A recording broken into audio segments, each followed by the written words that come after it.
Yeah, Jim Hart here. And in this video, I want to answer the question that a lot of loved ones, ex-loved ones, of those with BPD, have asked me over many years in working with me, and also ask online and leaving comments on the channel here, etc. What if my ex with BPD, this is the question, what if my ex with BPD gets better, gets treatment and gets better, and I miss out? Like, what if they do that and they go on and they meet somebody else and they're like really happy in the future?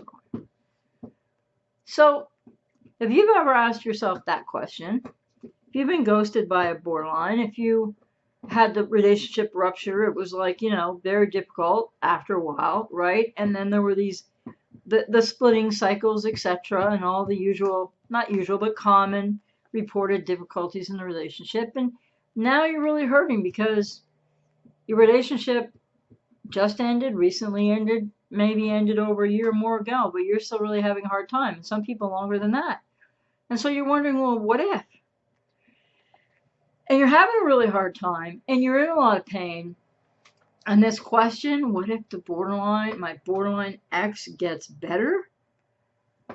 How's that possibly going to help you? And how and why do you think that you're like, are you stuck with that question? Are you stuck obsessing on that question? Because this is what's so detrimental to people after having gone through, some it's abuse, some it's rises to the level of trauma with someone, a significant other in particular, with borderline personality disorder. Well, first of all, really to help yourself out. And maybe some people, okay, so there's a way to help yourself out, but maybe some people stay kind of like obsessed with that what if question, or worry about, or if they get, because people with BPD, not all, but many are known to, end up with the next woman, the next guy really quickly. And then you're like, well, what if they're the one that, and like they get better, and and so, but I understand the question, obviously, and it comes out of pain, and it comes out of the fact that you really love this person, who's now your ex for whatever period of time, whether or not you've moved on or, healed and grieved the loss and moved forward or not. And this question keeps people stuck in cognitive dissonance, keeps people with an obsessive focus, what becomes an obsessive focus on the borderline ex, in what I've always called, and I've said in other videos, the comparative narrative. Well, when I was with him or her, he or she was like this, and I went through all this stuff, and now he or she's over there with that man or woman, or look at, and all the Facebook pictures, and they look so happy, and what about me? Like, and I'm not being sarcastic, like seriously, people are in a lot of pain with this. Well, first of all, I can't say it never happens, but it doesn't usually happen, that by the time they find the next person after your relationship is ended with them, that they're going to just jump into therapy and get all well, like really quickly, and have a happy life. No, and for too many people with BPD, that's never going to happen. And they're going to, unfortunately, for them and the others around them, that they will be hurt by them, whether, I don't think so intentionally, but inadvertently, and but still, people with BPD are responsible for that. They're not going to seek treatment. Many, not all. They're just not going to change, not going to get better. They're going to keep going through the same pattern of relationships, which many people kind of feel that way about a borderline ex. Some people, depending on what that person with BPD that you were with is, wherever they really are at in their lives, right? So the other thing is, yes, some people can go on to get better, or get much better, or make many changes, or fully recover, or something in the middle. But that takes a lot of work. That takes a lot of time. It takes tremendous commitment. And usually, just because somebody with BPD wants therapy today, unfortunately, there's usually a long wait period as well, which is not helpful to anybody. But my point is, so if you're a recent or an ex of a borderline who ghosted you and you're still not over it, however long the period of time, it's what you really need to do is like focus on yourself, take care of yourself, radically accept, that you love this person, but they couldn't love you back. And what really matters, although it's hard when you're in pain or still having cognitive dissonance, but what really matters most if you're the ex of the borderline now, who was your partner, that it's important to know, or boyfriend, girlfriend, it's important to know, Buffy cut it out, not that, it's important to know that if they left the relationship and they ghosted you, that's really extra hard to deal with. But even if you, because many people out there have broken up with the person with BPD, it's not always the other way around. And they go through a lot of difficulty too, and the what if question. But you have to radically accept what is right now. And if you are the ex of a borderline, then that's what's happened right now with that individual person with BPD. So there's no way I can tell you, oh yeah, well, they're likely going to get help, or because they were getting a bit of help, yeah, sure, they'll recover and you'll regret it. No. You know why? Not only because I don't know who you were, who's your ex or everybody's exes, right? Or all these people with BPD, I don't know them, right? But because, whether they go on to get better over what is a long period of time or not,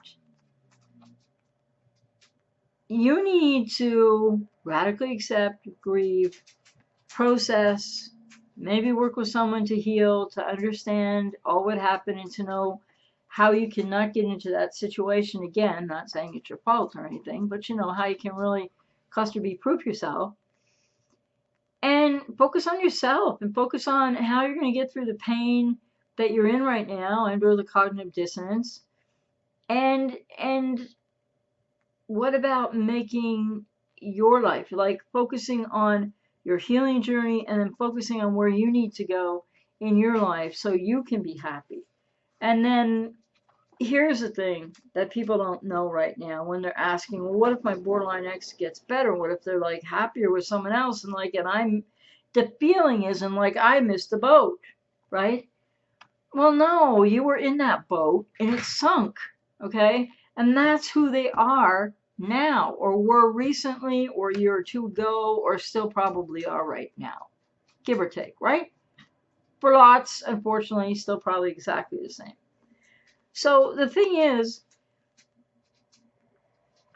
I can't give percentages on things or anything, but I think people really need to know that you did your best and it's an ending, and it's important to let it be one and to go through it once and to get through it, to get to the other side of it so you can be happy. Because, one thing I know from my own personal experience now, I was in a relationship for about 13 years, I guess, when I had BPD. And there was one time that we lived apart. And I think I actually wanted it more, but maybe it was somewhat like we both did. I don't remember. And at that point, though, I had been getting therapy for off and on since I was 16. And then also at this point, I don't remember at what point, what year, when we lived apart for a bit, that we came back together. It was kind of tentative, and I felt really tentative about it too when I had BPD. So the thing is that I was already in a lot of therapy, and I made the final choice to break up with this person when I was really recovering. And that I'll talk about in another video, which I think I alluded to in one prior, or else that one didn't make it up, I'm not sure. But I'll talk about that in another video. What was it like? Why did I make that decision? And what's the difference between where I was at and where a lot of these people, that a lot of you who are now exes of someone with BPD, are asking this what if question about, that really doesn't usually apply in your life. Now, how can I say that, and why does that make sense? Well, because unless the person, which was the case with me when I broke up with this person I was with ages ago, like way back, decades ago, But I had already been in so much therapy. I was already committed. I was both feet in. I was determined to get through it and to recover. And so that was already going on. So the fact that I would recover, I don't know how long after I broke up with that partner. Um, I mean, it was hard for them to go away. It seemed like they had dependent personality or something. They had stuff going on of their own. But the point is, unless so what I'm trying to tell you here, I'm gonna wrap up, is I just know from my own experience, and I can't speak for everyone, but when I had BPD and I was in this long-term relationship, and as I got not really close, I didn't know where I was at in the process, but as I was really working through the group therapy and the last bits of therapy that would be, well, it was over a 2-year period, but this is after a lot of work prior to that. So I was breaking up with this person then, but I was already I had done years of work. That's what I'm trying to say. So if your ex hadn't been in therapy doing years of work, because if they had been, the thought is probably they wouldn't have ghosted you, and maybe things would have worked out. But even then, maybe not. And I'm going to talk about that in a video coming up soon about why a person with BPD who's really getting close to recovery might leave a relationship, and which I did when I was close to recovery back in about it was about 1991 or 2, I think, 3, something like that, when I broke up with that person, and I would recover in 1995. But and of course I was getting much better in those 5 years prior to that official recovery, if you will. And also why I would not, why I knew the relationship had to end before I was recovered, and why I knew that even though I knew I was going to make, well, I didn't know, but I was working hard to make it to recovery, getting very close at that point, why I made the choice to leave, or to ask, to break up with my partner at that time. So, and if that's not sounding anything like your situation, then maybe that gives you context to why your what if question is just a way that you're putting yourself through more pain, cognitive dissonance, and torture that you don't need to. Because unless they were working in therapy the whole time you were with them, and you watched them grow and change, and that what if question is just hurting you more and than anything else could at this point in your life. And so to ask what if my borderline ex gets better, and then to feel like you're missing something, no. You have to think about, who are they right now? Who were they when they left? Who were they when you broke up with them? Radically accept that. You can only live in the now. You can't predict the future. And I don't think that anybody would disagree with the reality that what if isn't really isn't the best way to live one's life, what ifing. And it can create a lot of anxiety, like what if, and then you're going to cause yourself more suffering. What if the borderline ex gets better? The chances of that happening soon after ending a relationship, though I say that knowing full well that's what happened in my case, is very rare, because, if you feel like you've been left by a person with BPD, or you broke up with them and they've been working hard in therapy for years and they're really making progress, well, then your what if question might make sense. But for most people I talk to, work with, comment here on the channel, etc., it's not the case. So really, it's time to process radical acceptance of the here and now, what's happened, that loss, that lack of closure, the cognitive dissonance, and take care of yourself.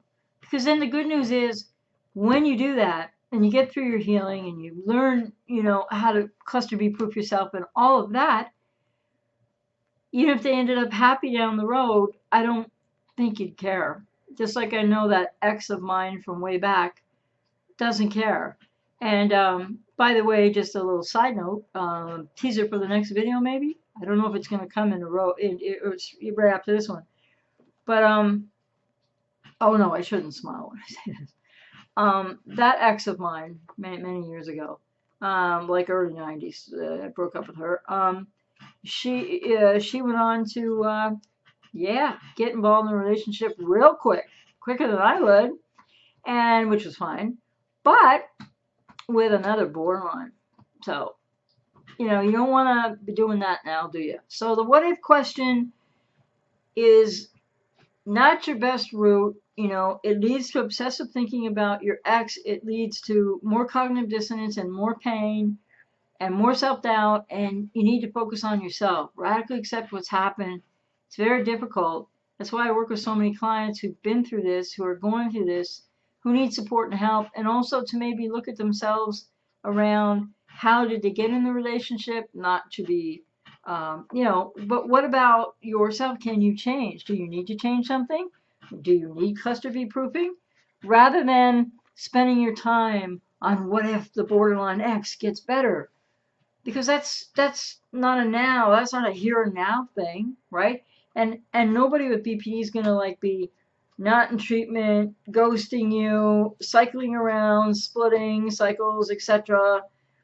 Approach avoidant conflicts, coming and going, I hate you, don't leave me, all that stuff, and all of a sudden in a few months be better. That just doesn't happen. So hopefully you can just focus on yourself. I hope this was a little bit helpful. Oh yeah, I'm in the phone. Okay, and the other thing I just wanted to say was a reminder that I'll have a video coming soon about how it was that I, as a person who still had BPD back then, broke up with an ex and knew that I didn't want the relationship anymore, and why was that? And the second part of that is, and why, even if, because there was some of her trying to get back with me at a couple different points, and why I didn't want that. And how did I know that? I was pretty recovered. I was, you know, pretty recovered. I was doing well, but I wasn't fully recovered. So, and maybe that'll give people sort of like a measuring stick. I don't know. It's the best I can do in sharing my own experience. Because I recovered in 1995, and yeah, so that's probably not most people's experience, you know. I don't know. Be interested in your comments if anybody thought that their ex, BPDX was about to recover, was working so hard in therapy when all went south, or when they ghosted you, or you broke up with them. Be interested in your comments there. So, and if you're interested, watch for that next video coming soon. Take care.